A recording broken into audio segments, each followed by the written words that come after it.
0 factorial is equal to 1। ये चीज़ सबको पता होती है कि 0 फैक्टोरियल 1 के इक्वल होता है, लेकिन यदि किसी को नहीं पता है तो ये बात जान लो कि फैक्टोरियल 0 1 के इक्वल होता है।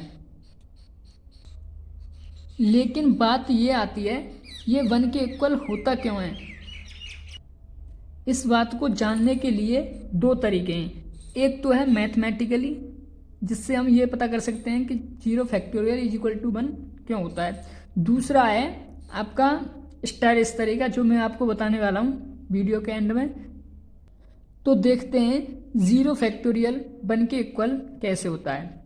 तो सिंपली हम इसको लिख लेते हैं n factorial is equal to n into n minus 1 into n minus 2 dot dot, इसको ये लिखने का तरीका है।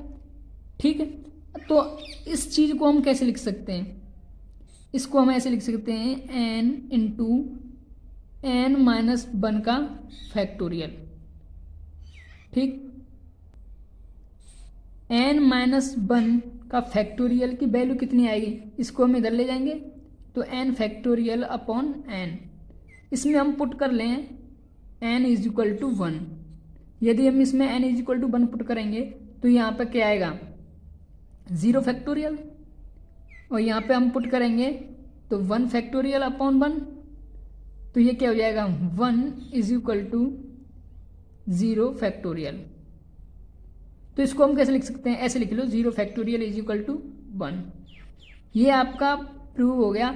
और दुनिया में ऐसे दो नंबर हैं जिनका फैक्टोरियल लेने पर 1 आता है, एक तो 0 और एक 1।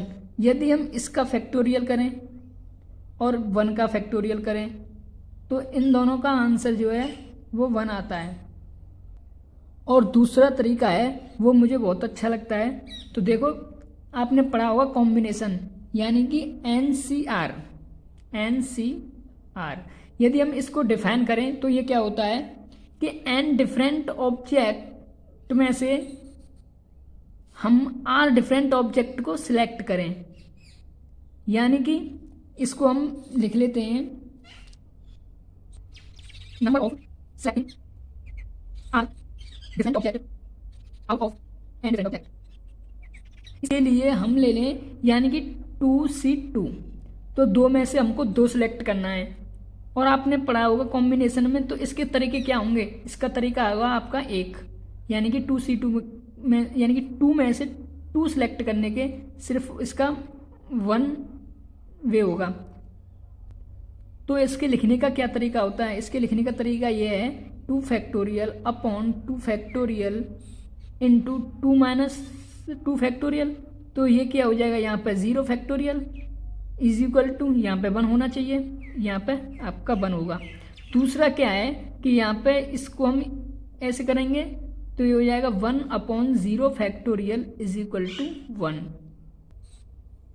यहाँ पे जो 0 फैक्टोरियल है उसको 1 डिफाइन करना पड़ेगा, यानी कि यहाँ पे बताया ना कि 0 फैक्टोरियल इज इक्वल टू 1, तो यहाँ पे आपका हो जाएगा 0 फैक्टोरियल इज इक्वल टू 1।